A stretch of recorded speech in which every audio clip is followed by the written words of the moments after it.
Hi. What did we say last time? What was it called?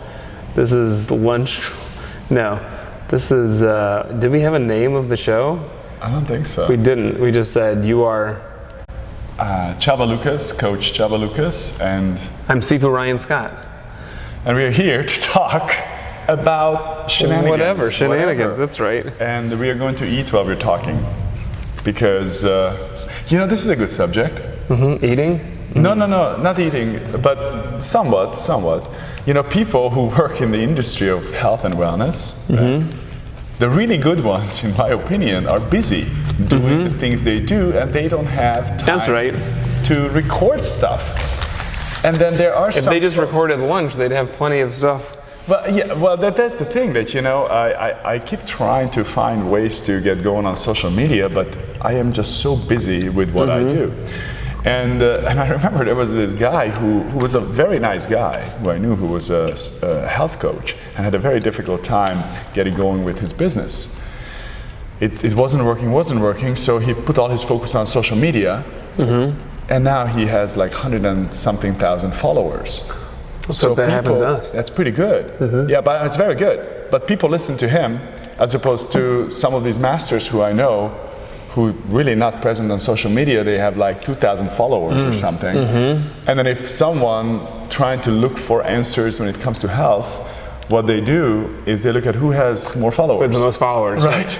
But it has nothing to do with the Which is interesting, right? because sure, I guess statistically speaking, I do the same thing. If I'm looking for a restaurant, I go on Yelp and I look for what has the most reviews at the highest rating, but sometimes you find a restaurant that just doesn't have that many reviews. In fact, when I was in Switzerland, I just came back from Switzerland, none of the restaurants there are on Yelp. They have like 2 reviews, and I'm thinking this place must be brand new or terrible, or what, they just don't use Yelp over there. So you can't always trust the popular opinion. You got to sometimes be able to just see like what's really quality, but it's quality over quantity. So the middle range area in any industry, I think that is social media'd up. I just created a word. It's a new word. It's a Shakespeare. Social media'd up. So you got to be careful with some things, but maybe when it comes to the world of entertainment, like jokes, funny stuff, entertaining things, I think it's wise to look at social media, but maybe when it comes to things like medicine, health, you might want to be a little bit more careful what you're listening to and what, right? Right. Yeah, well, my teacher always used to say the problem with the internet is what you see is only as good as the idiot on the other end putting it in, and sometimes it's hard to tell who's got... Just because somebody has a lot of followers doesn't necessarily mean that they're smart. They could just be very entertaining. Yeah.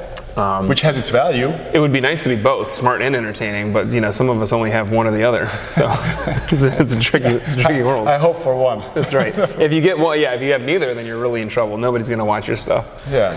Because everybody in martial arts, people love just like go on YouTube and try to learn techniques online, which is pretty much just a terrible idea universally.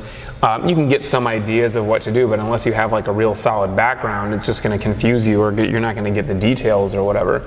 And people tell me all the time they come into class, and especially my Tai Chi students, because it's a pretty popular thing. People, putting DVDs or videos online of Tai Chi. And maybe you even ran into the same thing. You try to Google it. You're like, okay, Google, Yang style 108 form. And I see a bunch of different things, none of which look exactly the same as what we do. And some of that stuff could be totally fine and valid and great, but it's still different. And if you don't know what you're looking for or what you're looking at, it just confuses you even more. So, well, information itself, there's so much out there. It used to be that information was power, but now information confuses. So it's more the clarity is what the true power, I think, of the future. It's not the being able to discern, being able to separate the things that are useful for you, as opposed to the things might be fine and might be interesting and useful, but not for you. Sure. So having the clarity to separate the two things is the true art of helping people these days. Well, and that comes back to time too, because you only have so much time to spend researching, looking at stuff, and it gets really easy to just go kind of down a rabbit hole of useless information. Yeah. But if you're really good at being able to check something right from the beginning and say, this is not a source that I'm interested in, that I think is any good, so I can just ignore it. So can we say that maybe support your local specialists when it comes to anything to do with health and wellness, right? I think a in-person coach will always do a better job than an online coach who you have no personal connection with, martial arts wise as well. Like, I would even risk to say that there could be a master martial art specialist online who doesn't know you, puts out information, and that information is less relevant to you than a mediocre specialist who knows you and cares for you. Yeah. So you're not implying that I'm a mediocre specialist. I know that. But even in martial arts though, because I have, if I have 20 people in class, I'm trying to look at, what I'm teaching that works for everybody. But then there are certainly things like I could have somebody who's 6.5 feet tall in class and somebody who's 5 foot tall in class, and the same stuff is not going to work the same way, with the same level of efficacy. I would say for different people.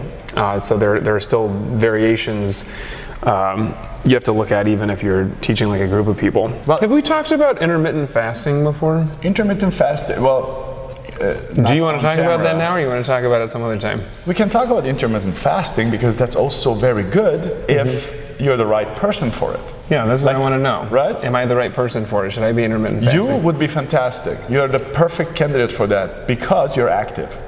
For most folks, their metabolism is dependent on their digestive system because people move so little these days. That is the real problem with intermittent fasting. If you are fasting and you're not moving, your metabolism just collapses. So if there's someone like you who moves so much, from morning through the whole day, that your metabolism doesn't need to rely on digestion alone, so that's okay.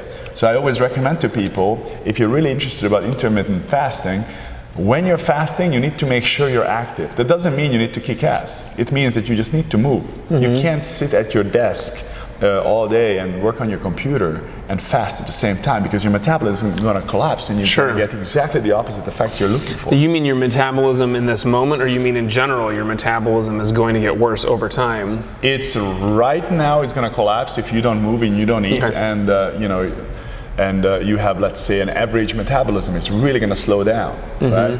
Most people who try to fast, I think they try to fast because they try to lose weight. I'm not saying that's what you are trying to do. No, I'm interested in cleansing, right? or staying the same. Yeah. Just thinking about because people have said, and I've only done a little bit of research on it, but I mean the idea of what it's supposed to put your body into ketosis, so you're burning fat instead of carbohydrates. Yes and no, depends on who.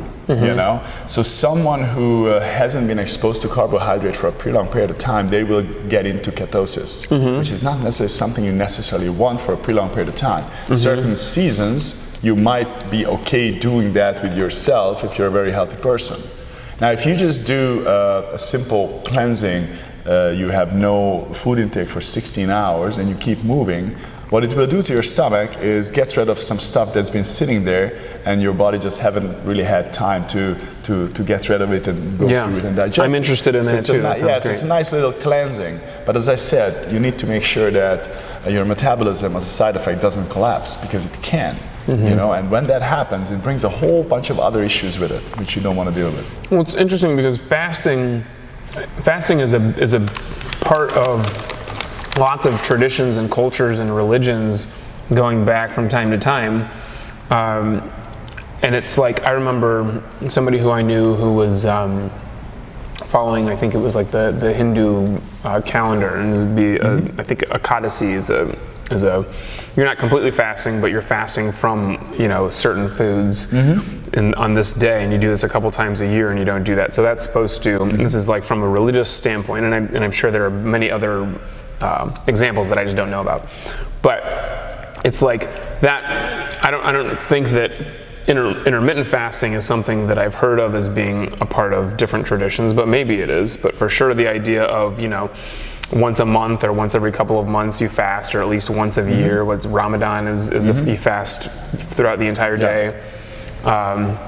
And so that's supposed to give you a chance, and maybe this is supposed to be linked to like helping to like stave off disease and illness, right? Because if you have everybody who's kind of fasting at the same time, it kind of purges, you know, the whole town, the whole family, everybody. Well, yeah, I mean, your immune system is dependent on the health of your gut, your gut lining. So when your gut is crowded with all kinds of leftover stuff that hasn't been digested, it kind of locks it up.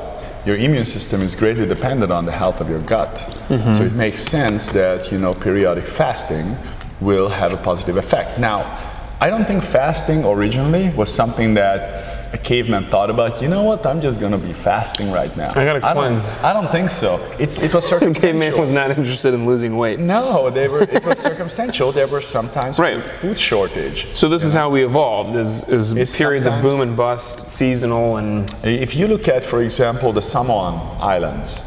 Okay, the Samoan Islands, what they discovered that folks over there, whoever genetically is from that region, they are able to store a lot of energy and food within their body, because they had very defined seasons when there was plentiful food, and there were times when there was no food at all. So the ones who were able to store, put on a lot of weight. They didn't have beef jerky to they didn't have anything during part of the year. So they needed to have the jerky under their skin. So unfortunately today, with people with that kind of genetics, they can easily pack on weight. And since we never really have lack of food in our modern world, it creates a problem for them, because they meant to pack it on so they can use it up. You know, so that's how that genetic lineage stayed around. The people who were not able to pack it on, they died during the lean times. Yeah, so this is the thing that interests me about the idea that, again, I've done very little research and don't really understand that much about this idea of like ketosis, or like just getting your body to burn fat instead of carbohydrates. Seems like an interesting thing to be able to do if you've got like a little bit of extra fat, and like maybe you're, maybe you're stuck in a situation. This is not like a seasonal thing or something that's just within the realm, the normal course of your life. This is more like I got stuck somewhere. I got stranded somewhere where I can't get food for a couple of days or whatever. And if I have the fat storage, is that something that my body's going to naturally go into? Is just start getting energy from fat, or like if you're not used to it, is that going to be a harder process? That's a good question. I mean, you can have someone who is really out of shape, and they start exercising for 90 minutes and not utilize one tiny bit of fat in their body. And then there can be world-class marathon runners who, after running for about 2 minutes, already utilizing fat as energy source. Fat is a very good energy source. Is that is that just purely because they have been exercising a lot, or do they train their body? How well your body functions, right? Originally, every human being, doesn't matter who you are, your body meant to be superbly healthy. Superb health is the normal state of a human being. Just like you don't see in nature a lion that's out of shape. It just doesn't happen, right? Nothing. There's no out of shape animals in the wilderness, and human beings used to be the same. Right? So we live very much in a different environment than what we evolved to exist in. So naturally, there are suboptimal choices we make. So sooner you start to make those optimal choices, and you're going to start to resemble the original human being who used to walk the planet. How about that for the end of the conversation? Sounds good to me. I'm only halfway through my meal, but that's fine. Thank you very much for watching. Thanks for watching. And come back please again. Would you like a jerky? Sure. All right, go for it.